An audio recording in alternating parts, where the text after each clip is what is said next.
شاب وانت شابة ورايح وانت جاية، مصر ياما يا بهية يم طرحة وجلابية.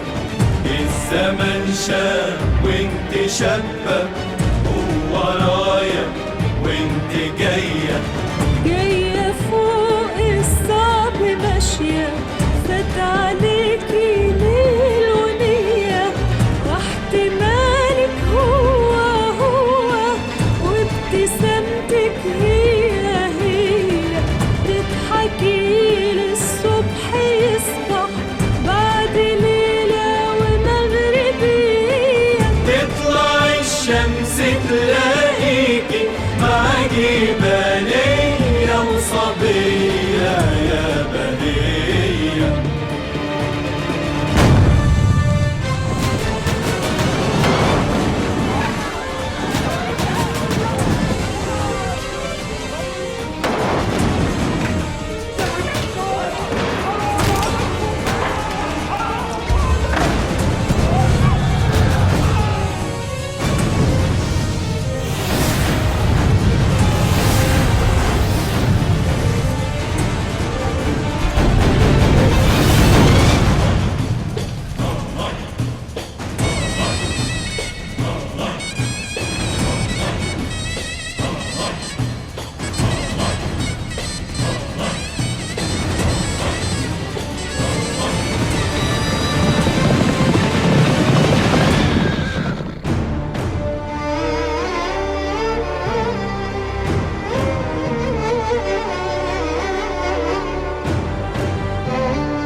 مساء الخير يا حسن.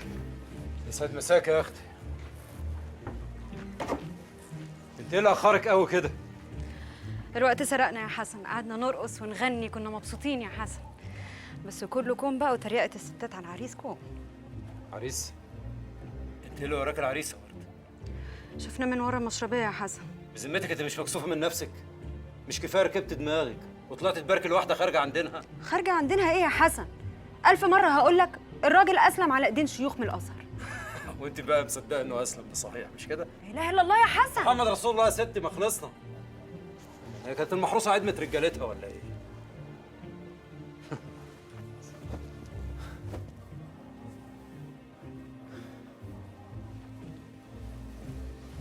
في أحلى من رجالة المحروسة؟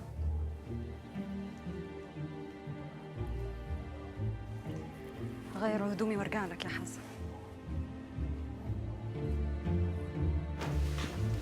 اقعدوا بقى خلونا ناكل. انت اتفقت على انت وعلي؟ بعد يومين رؤية هلال الشهر الكريم بعد العيد بقى نكون جهزنا كل حاجه ان شاء الله. ان شاء الله. ايه هو لك يا رؤية؟ اللي يشوفه عم الحاج. الله، طب وانا ماليش اي لازمه ولا ايه؟ حسك في الدنيا يا علي، بس كلمة عمي الأول. تعيش يا بنت الاصول. هو صحيح يا علي بونابرت طالع على سوريا أول رمضان؟ صحيح يا زينب صحيح.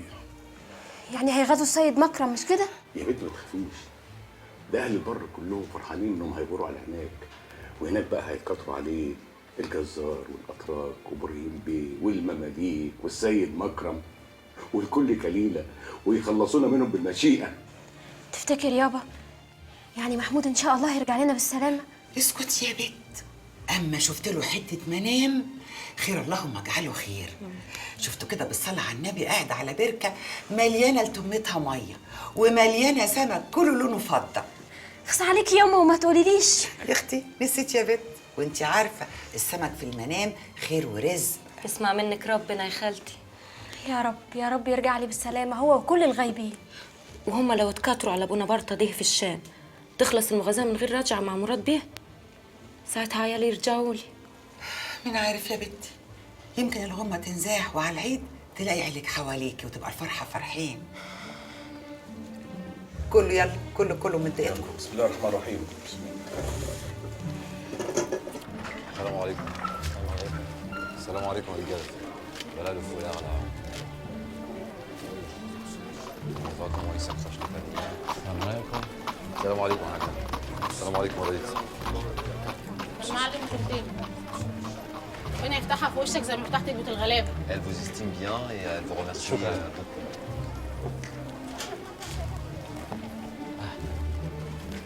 السلام عليكم. عليكم السلام ورحمة الله وبركاته. تفضل معلم كونتي. Il vous souhaite la bienvenue. شكرا.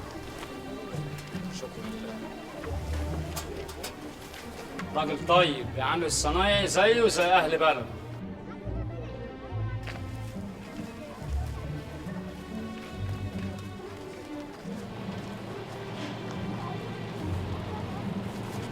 اديني 5 ترغيفه في عين العدل. اتفضلي. ايه ده؟ الله، ده مش عيش ده بغاش.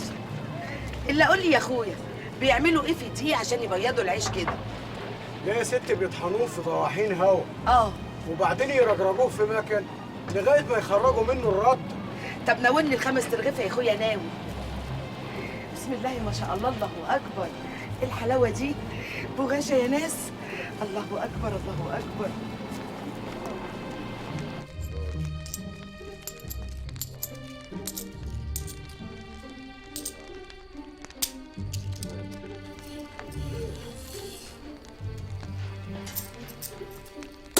بالراحه يا علي بالراحه. السلام عليكم. السلام عليكم. السلام ورحمه الله وبركاته. Haji El Haddad, c'est vous et lui c'est votre fils, c'est ça? Exact يا خواجه. وي. مين ده؟ ده الخواجه كونتي يا شيخ عبد الرحمن، عايزكم في كلمتين. J'ai demandé qui était le meilleur forgeron de Al-Nahassin et on vous a indiqué vous et votre fils. انا سالت عن امهر حداد في حي نحاسين وقالوا لي انت وابنك. هو بيقول كده؟ ايوه. Il paraît que vous êtes un ouvrier très adroit, Ali, et je suis sûr que votre père aussi. الظاهر انك صانع شاطر وابوك شاطر زيك. تشكر يا خواجه. Que diriez-vous de venir travailler dans mon atelier de ferronnerie? Nous y gagnerons tous les deux. بيقول لك تحب تشتغل معايا في ورشه الحداده؟ هنكسب احنا الاثنين. Vous allez acquérir une nouvelle expérience et nous aurons un bon artisan. انت هتكسب خبره جديده واحنا هنكسب صانع ماهر. ايه اقول لك يابا؟ والله ما عارف يا علي. يعني حاجه تحير، مش عارف نعمل ايه. Qu'est-ce qu'ils disent? Il parle de votre proposition. قول له اني موافق. علي. Il accepte. Bon, très bien. Alors venez me voir demain à mon atelier. Vous savez où c'est? نتقابل بكره في الورشه، عارف فين؟ في بيت الكاشف مش كده؟ ايوه بيت الكاشف. ايوه بيت الكاشف. السلام عليكم. وعليكم السلام ورحمه الله وبركاته. الف سلام.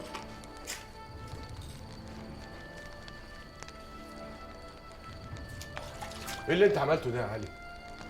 ايه يابا عملت ايه؟ فلوس وشغل وعلام. انت نسيت يا علي؟ نسيت عملوا فينا ايه؟ نسيت الجرح اللي كان في رجلك؟ لا ما نسيتش يابا. ولو ربنا قدرني اطلع واغازيهم تاني. مش الجرح اللي في رجلي هو اللي بيفكرني، لا، الشيخ مصطفى الله يرحمه، والبراوي، محمود اللي غايب ولسه ما رجعش لحد دلوقتي، والخلق اللي ماتوا واللي اترموا في زكايب في النيل. يابا شغل شغل، وانا مش راح اناسبهم ولا اتونس معاهم. يمكن اتعلم حاجه منهم عشان نغازيهم. والراجل ده عنده ورش بتصنع كل حاجه، حتى السلاح. ده فك ترسانة الحربيه بتاعت مراد بيه وبيصنعها من اول وجديد. بالله عليك، انا مش عارف اقول لك ايه. طب هقول للخلق ايه؟ ما تقولهمش حاجه يابا، الخلق كلها عارفه ان احنا طلعنا في المغازاه في بر بولاق، وقفنا قدام المتاريس قدام الازهر وهم بيدكونا بالمدافع. يابا لازم نتعلم الناس دي بتشتغل ازاي. ما تخافش يا حاج، خليها على الله.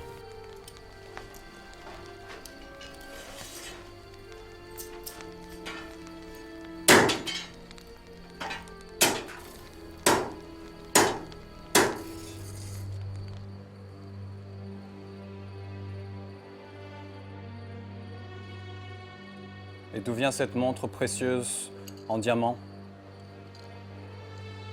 Un cadeau du commandant en chef. Tu m'as trompé. Bonaparte m'a trompé.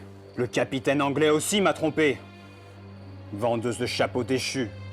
Tu as fait de moi un objet de risée, d'une histoire dont tous les gens parlent.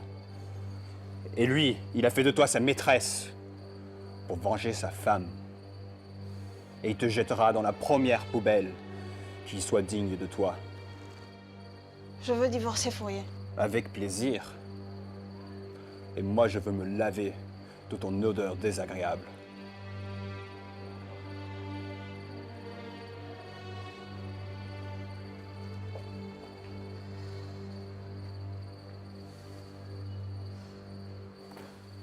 Vous souvenez-vous, commandant en chef, de notre maître de rhétorique? Le comte Germain fut notre meilleur professeur. Je me souviens encore de certains de ses préceptes, comme celui de ne jamais user de violence envers les étudiants.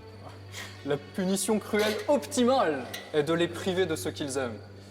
Pourtant, vous avez réussi à lui faire renoncer à certains de ses principes. Il vous a bien battu et vous a prédit l'échec. Vous a conseillé de quitter l'école pour travailler dans un club. Oui, et si je suis ici aujourd'hui devant vous, c'est pour accomplir sa prophétie. J'aimerais obtenir de vous l'autorisation d'ouvrir un club des armées, à l'instar de Tivoli en France. Car j'ai remarqué que les Égyptiens sont sur la voie de l'acceptation et de l'intégration de nos coutumes, et je pense qu'un tel club pourrait favoriser la convergence de nos peuples. Vous avez toujours eu le sens des affaires, mon bon Givel. Vous avez su me démasquer, mais vous avez toujours été extrêmement perspicace et je n'ai aucun secret pour vous. Commencez vos activités à El Maroussa. Nos citoyens ont grand besoin d'activités.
حسين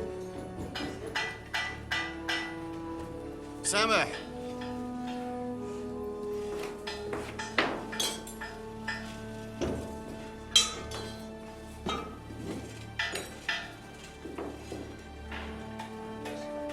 Chers sénateurs, comme vous le savez déjà, nous allons nous rendre en Syrie afin de poursuivre notre lutte contre les Mamelouks. أيها السادة أعداء الديوان، كما تعلمون أننا ذاهبون إلى سوريا مش لمحاربة المملوك فقط. Mais également pour ouvrir une route commerciale entre l'Égypte et la Syrie. ولكن لفتح طريق تجاري بين مصر وسوريا. Au cours de notre voyage, nous allons nous arrêter à Suez. في طريقنا للسفر سنتوقف في السويس. Où nos scientifiques étudient la possibilité de créer un canal entre la mer Rouge et la Méditerranée. رجال العلماء بتوعنا يدرسون لفتح قناة بين البحر الأحمر وبحر المتوسط. Vous devez avoir conscience, messieurs, لازم يكون عندكم ثقة. que si nos travaux aboutissent, إذا كان عملنا نجح l'Égypte مصر deviendra le plus grand centre commercial du monde. هتكون أكبر مركز تجاري في العالم. Je vous demande en mon absence à veiller à ce qu'aucun trouble ne survienne entre la population d'Égypte et mes soldats. بطلب منكم في غيابي عدم وجود أي مشاجرات بين الشعب والعساكر الجيش بتوعنا. ومتى انتويت الخروج أيها السلطان الكبير؟ Quand est-ce que vous comptez partir, général? Dès qu'ensemble, nous serons réunis à ma table pour fêter le premier iftar du Ramadan. Messieurs, nous partirons. كل عام وأنتم بخير أيها القائد العام. Bonne fête, général. À vous aussi et à tout le peuple d'Égypte. أيها القائد العام، نحن نطمع قبل خروجكم بسلامة الله أن تنبه على نصارى الشوام أن يعودوا إلى سيرتهم الأولى، فهم يجاهرون بالأكل والشرب في نهار الشهر الكريم. Que les Coptes d'Égypte renouent avec les traditions est d'une grande importance pour moi. Je vous demande, messieurs, de donner les ordres qui vont dans ce sens. أنا أتحدث عن نصارى الشوام فقد تجاوزوا كل الحدود. وليأذن لي السلطان الكبير وليأذن لي شيوخ الكرام. لي تعليقا صغير على ما قد طلبتم من السلطان الكبير. أنا ما قد أشرت على أن القبط قد خرجوا عن العادات المعتادة في الشهر الكريم هو أمر أعتقد أنه مبالغ فيه. قد ينسحبوا ربما على مسيحيو الشام، ولكن علينا فلا أعتقد ذلك. ثم أنك لم تشر إلى أمر هام، أن بعضا من القبط قد يكسرون بعض المعتاد، ولكن ربما يكون هذا بسبب الأذى الذي تعرضوا له من العامة والجعايدة من نهب وسلب وسبي للنساء. معلم جرجس، الجعيدية نهبوا أيضا بيوت المسلمين ومحلاتهم وتجارتهم في الفتنة الأخيرة. نعم، عندك حق يا شيخ، عندك حق، ولكن النصيب الأكبر كان للأقباط في الأذى والنهب والسلب. نحن نؤخذ بجريرة المسيحيين الشوام ولا نؤخذ بأفعالنا. يا سادة، أيها الشيوخ الكرام، إن أقباط مصر في حيرة من أمرهم. Messieurs, vous devez veiller à ce qu'aucun amalgame ne nuise aux Coptes d'Égypte. لازم تعرفوا إن كل ده مش لازم حد يمس المسيحيين في مصر. Quant aux chrétiens de Syrie, je peux vous assurer que je prendrai les dispositions nécessaires afin qu'ils retrouvent le droit chemin au plus vite. Salam alaikum. وعليكم السلام ورحمة الله وبركاته. معلم جرجس، لا تؤاخذني، فأنت لك مكانة كبيرة في نفوسنا، بل في نفوس أهل المحروسة، بحسن خلقك وكرمك وبرك بفقراء المسلمين قبل القبط. شأنك في ذلك شأن الكثيرين من قبط مصر، وبالأخص أخيك إبراهيم الجوهري رحمة الله عليه. يا شيخ، ليس هناك ما يستوجب المؤاخذة. نحن أهل نقتسم المعاناة كما الخبز معا، نقتسم تراب هذه الأرض المحروسة. بارك الله فيك، بارك الله فيك.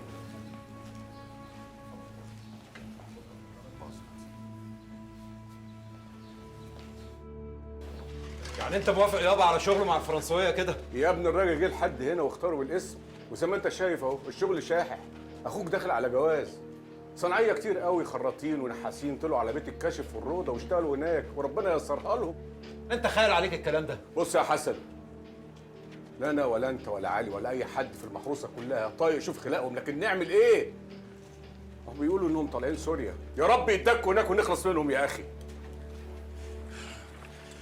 السلام عليكم. عليكم السلام ورحمه الله السلام وبركاته. ورحمه الله وبركاته. ازيك يا حسن؟ الحمد لله والله يا سيدي. ايه يا ابو سليم مالك؟ بصراحه كده يا علي انا مش مرتاح لطلوعك وشغلك مع الفرنسويه كل يوم كده. وانا بطلع جالسهم ولا تساير معاهم؟ اديك شايف اهو على ايدك، انا بطلع اشتغل في ورشهم وارجع اكمل هنا. من الاخر الموضوع ده ما يخصكش لوحدك، ده يخصنا كلنا. لا ما تاخذنيش، الموضوع ده يخصني لوحدي وانا ما جبرتش حد عليه. لا يا حبيبي، ده يخص سمعه كل نفر في بيت الحداد. سمعه بيت الحداد متصانه وما تخليهاش اللي يمسها في كلمه، ولو متضايق من طلوعي اتبرى مني يا اخي. ما تحسن من لفظك يا علي. ما انت مش سامع يابا اللي بيتقال. وبعدين ما تاخذنيش، ما احنا اتلمينا كلنا وقعدنا ناخد ندي في الكلام، وانت ساعتها وافقت وما قلتش كلمه، وسكوتك على كلام اخويا ده مبرجلني. ما ترسينا يابا لاجل الكل يرتاح. مين فينا يا ابني لاقي الراحه؟ اي نفر مننا لو بص يمين ولا شمال مش هيرتاح. الخلاصه دخلوا وسطينا زي العقارب واشتغلوا في كل حاجه، من اول القلوع والحصون والمتاريس، في كل حاجه. ده حتى العيش عجنوه، الخلق تعمل ايه؟ برضه مش فاهم كلامك يابا. يعني انت اللي فاهم كل حاجه يا عم علي؟ ده انت عملت لنا فيها عنتر بن شداد وابو زيد الهلالي في نفس واحد، واخرتها طلع تشتغل في وراشهم. ابو زيد الهلالي ولا الزناتي هم اللي قابلوا ربهم في الحروب، ولا اترموا في شويله في البحر، ولا اتعدموا القصد. يعني مش انا ولا انت يا حسن، يعني ريح روحك. ريح روحك؟ ريح روحك يعني ايه مش فاهم؟ استنى يا حسن. قصدك ايه يعني؟ استنى يا حسن. عشان ما طلعتش في الهوجه معاكم؟ الحمد لله يا سيدي اني ما طلعت. اسكت يا حسن، اسكت يا اخي.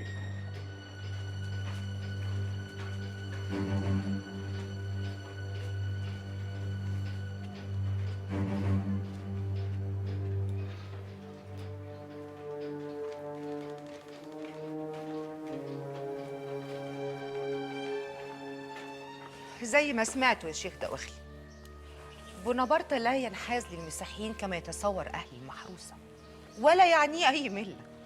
كل اللي يهمه هو تضييق الخناق على الإنجليز والإمساك بمجده العسكري، وحلمه بأنه يصنع المحروسة أجمل مستعمراته ليتباهى بها أمام الغرب. ولكن منهم من يستقوي به يا ست نفيسة. أتنكر أنه حرق القرى ودك البيوت دون أي تمييز بين الملل؟ أتنكر أن من المسلمين من يتملقه ويحتمي به؟ لكن لم يخرج منهم أحد مع جيشه مثلما فعل المعلم يعقوب. صحيح. ألا تتذكر يا شيخ دواخلي أن المعلم يعقوب حارب مع مراد بيك ضد الأتراك من أكثر من 13 عاماً في موقعة المنشية؟ أن أفهم مقصدك يا أم المماليك. أعني أن المعلم يعقوب لا يهم إلا مصلحته مع مراد بيك أو بونابرت الآن. أتقصدين أن بونابرت لا يستهدف المسلمين والإسلام، وإنما يستهدف الأرض فقط؟ بالتأكيد. أدهشني أنه صفح عن الناس والرعاية كلها، وهو الذي قتل الآلاف من أهل المحروسة وبدون تمييز. كنا في غنى عن هذا التمرد الذي انتهى بفتنة. أنت بتصدق يا شيخ دواخلي إن الجعيدية هم اللي أفسدوا الثورة؟ كانت ثورة في ساعتها الأولى، حتى أفسدها الجعيدية والرعاع بسلبهم ونهبهم للبيوت.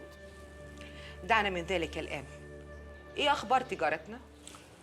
لو نجح الفرنساوية في تحقيق هدفهم والوصول إلى سوريا سوف تحققين وتعوضين بعض ما دفعتيه من إتاوات ومساعدات لأسر المماليك، وستتسع التجارة بين مصر والحجاز والشام واليمن والهند.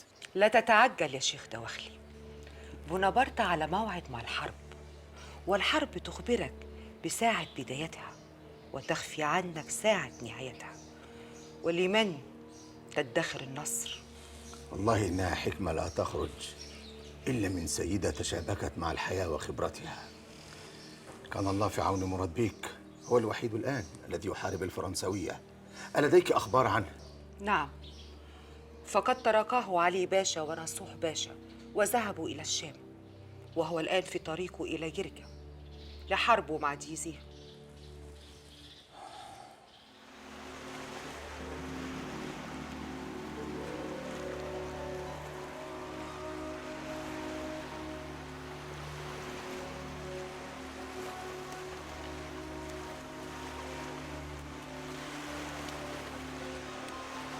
خدهم معانا يا جنرال. بسم الله. ايوه انا بحب طعميه قوي. بالهنا والشفا.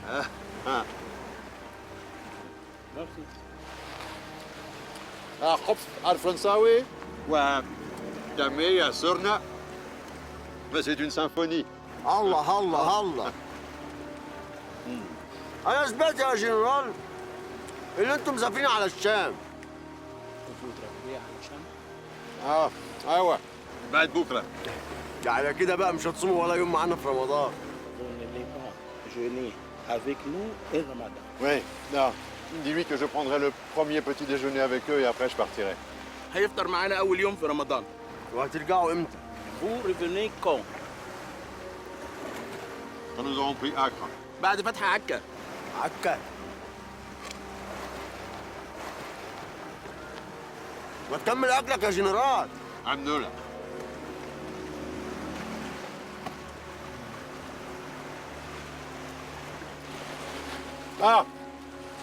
البانا. Viens. ايوه يا جنرال. Tiens.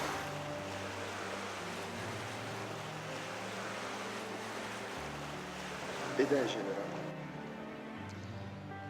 Dis-lui que j'ai toujours voulu le remercier d'avoir sauvé Kinda, toi et le télescope, et que je n'ai jamais eu le temps, et que c'est ma dernière occasion avant de partir en ciel. هو مش عارف يقدم لك شكره قد ايه. قدم لك ده عشان انقذتني انا وانقذت كيندا والتلسكوب، وهو عايز يجيب لك هديه لكن ما كانش عنده وقت، فالمفروض انه مسافر سوريا فقرر يديك الخاتم بتاعه. لا يا جنرال، لا ده كتير قوي. وانت راجع من الشام هات لي معاك هديه تانية، هات لي معاك عروسه. نو ميرسي جنرال، كون فو ريتورني دي سوري.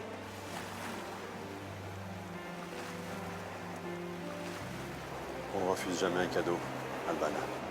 محدش يرفض هديه يا بنا. شكرا يا جنرال.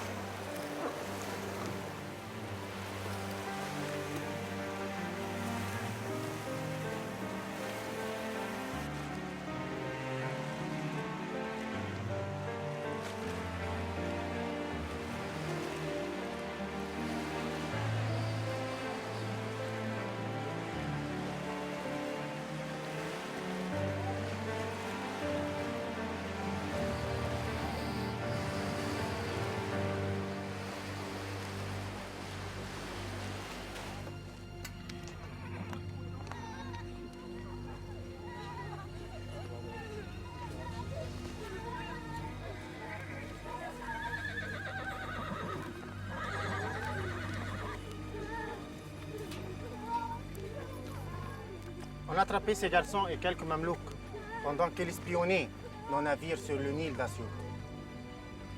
C'est une bonne nouvelle, Béliard. Cela veut dire que Mourad Bey est près d'ici, n'est-ce pas? Non, il n'est ni près, ni loin d'ici. Il est à Gerga. Il est à Gerga. Êtes-vous sûr de ce que vous dites, Jacob? Bien sûr, général. Rentrons. أنا ما رضيتش أتكلم قدام علي، بس الحق حسن مزودها. تبقى خيبه لو سيبناهم شايلين من بعض.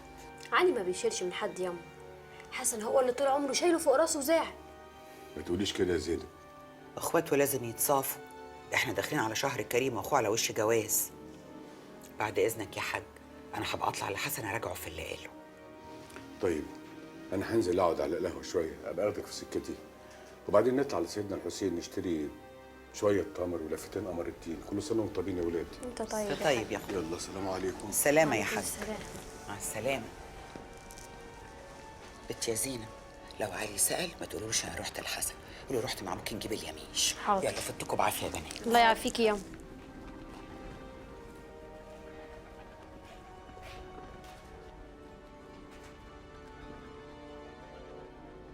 بقول لك ايه يا رقاية، بيهدي علي من ناحية حسن، انت كلامك حلو وهو بيسمع لك. حاضر يا خالتي. ربنا يهدي الحال.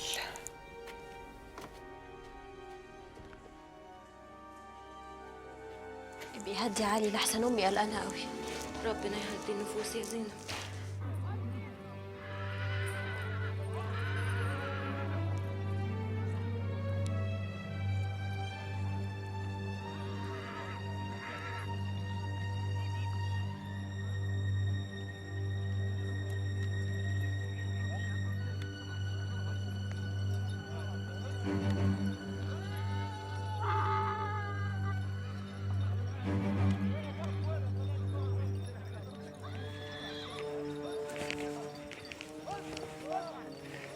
ايه يا ابراهيم مالك؟ بقولك يا حسني، تعال نهرب. نهرب؟ انت مش شايف الحراسة والعسكر حواليك؟ دول يعدمونا. خلاص نستنى بالليل ونهرب ونموت ساعتها في الصحراء. ما تخافش، ربنا يسهلها. ارجع على اللي في راسك يا ابراهيم، احنا مش اول ولا اخر اللي هيتأسروا. يا حسني انا حال غير الناس، اخويا هناك مع المماليك. ايه عايز نضربه؟ طب خلاص انا هساعدك وارجب لك الحراس وهخلي عيني عليك. كتر خيرك يا حسني. لو جرالي حاجة وقدرت تشوف اخويا محمود تبقى كله ما يدورش عليا. ما تصرف نظر يا ابراهيم، يمكن ربك يسهلها ويفرشها علينا. انا شايف ان احنا هنروح بلاش بالفرنسوية والمماليك.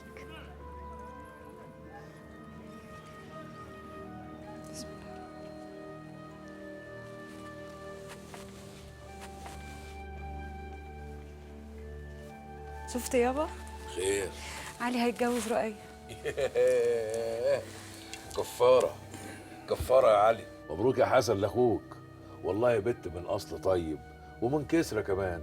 الله يبارك لك يا حاج. وناويين على امتى ان شاء الله؟ على العيد ان شاء الله يابا. حلو قوي.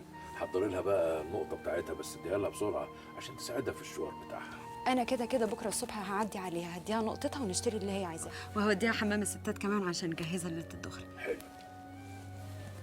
بقول لك ايه يا حسن، ايه رايك اول يوم رمضان نعمل عزومه كده كبيره عندنا، منها نحتفل برؤية ودخول شهر الكريم. وماله يا ورد ما يجراش، اشوف مين على الباب بس. حاضر حاضر يا اللي بتخبط. حاضر.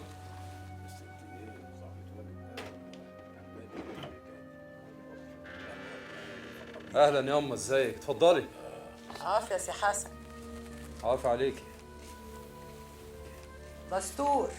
اهلا. عواف. ازيك يا ورد؟ ازيك يا حاج؟ اهلا اهلا بست الكل، اتفضلي. منورانا يا امه.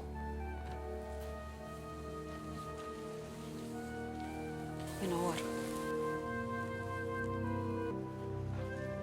يا زينب، يا زينب. تعالى يا علي احنا هنا. السلام عليكم. وعليكم السلام ورحمة الله. ازيك يا رؤية؟ كيفك يا علي؟ الحمد لله. كنت عايزة أقول لك كلمتين. قول يا رؤية. عشان خاطري ما تشيلش في نفسك من أخوك. أنا مش شايل منه، ده صعبان عليا، فاكرني بقلل منه، عشان كده عايز يغلطني عشان يرتاح. تقلل منه؟ تقلل منه كيف؟ هو في أخ يقلل من أخوه؟ لا، يبقى تقعد معاه قعدة صفا وتبوح له باللي في صدرك بنفس هادي وبلسان حلو زي عوايدك، هيصفى وهيبوح لك. يمكن يكون شايل منك فعل جرحه ولا كلمة قلتها له في ساعة غضب. البني آدم مننا بيغلط في ساعة الغضب. وما تأخذنيش يا علي، أنا على قد ما فهمت يعني إنك لمحت له إنه غيران منك، ودي كبيرة برضك في حق أي راجل، وخصوصا وهو الكبير. انا عارف ان انا ما كانش ينفع اقول له كده، بس هو ضغط عليا لحد ما كفرت. استغفر ربنا يا علي. استغفر الله العظيم.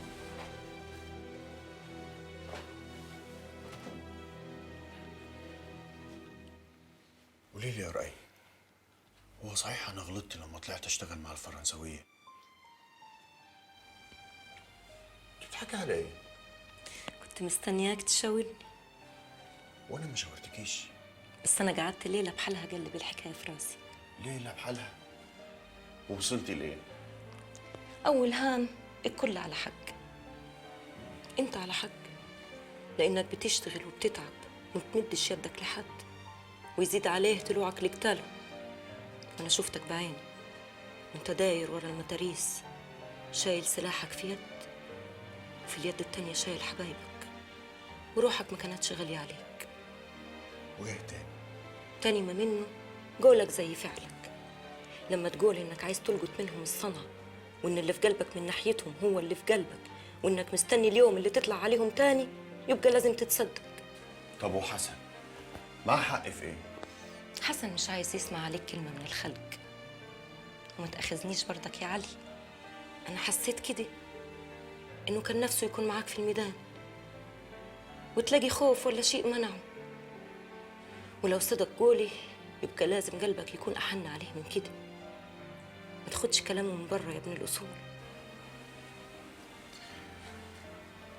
دلوقتي انا بس عرفت امي ليه بتحبك، عشان عندك رحمة بالخلق زيها، وكمان لسانك حلو زي الشيخ مصطفى الله يرحمه. روحوا طلبة الرحمة، واطلب الرحمة للجميع يا علي. الله يرحمهم جميعا.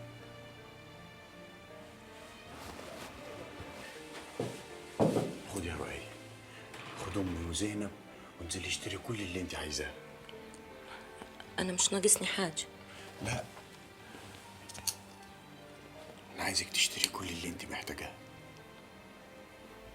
وانا اللي كنت فاكر ربنا غضبان عليا، لكن طلع رحيم وبيحبني عشان هداني بيكي. ربنا يخليك لينا يا علي.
Thank you.